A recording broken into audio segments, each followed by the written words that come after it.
இருக்கிறார், பேசிக்கொண்டே இருக்கிறார். உள்ள கூட்டத்துக்கு ஒரு அம்மா வர்றாங்க. நான் நினைக்கிற காரியத்தை அவங்க பதிலா சொல்லிட்டு இருக்காங்க. நான் ஏதோ கேட்கிறேன், அவங்க பதில் சொல்றாங்க. டாக்டர் உள்ள வர்றாரு. நான் மனசுல ஒண்ணு யோசிக்கிறேன், அது டாக்டர் என்ன பண்றாரு, பதிலா சொல்றாரு. அவர் சொல்றாரு, ஒரு பிராமண டாக்டர், அவர் சொல்றாரு, இப்போ அந்த சுகம்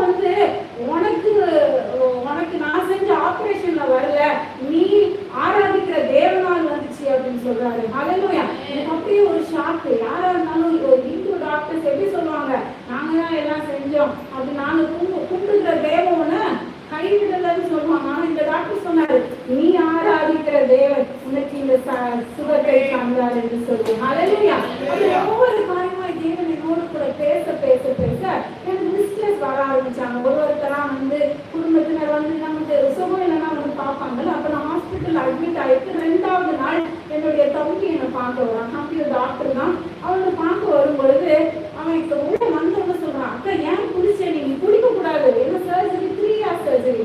அந்த ஃபுல் அப்டமனையும் என்ன பண்ணிருக்காங்க, ஃபுல்லா கிழிச்சு எடுத்து அதுல ஒரு சர்ஜரி மாதிரி பண்ணி அதை மறுபடியுமாய் கைத்து இருக்கிறார்கள். அவ்வளோ ஒரு மேஜர் சர்ஜரி. நீ எதுக்கு பாத்ரூமுக்கு போய் குளிச்சு அப்படின்னு நான் சொன்னேன், நான் குளிக்கவே இல்லைடா. டாக்டர் என்ன சொன்னாரு, குளிக்க வேணாம்னு சொல்லிட்டாரு.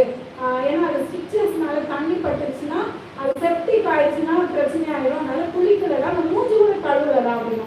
ஆனா அவன் சொன்ன, இல்ல உன் மூஞ்சில ஏதோ ஒரு வெளிச்சம் தெரியுது, ஏதோ ஒரு பிரைட் ஆகாங்க, எந்த வெளிச்சமும் இல்ல.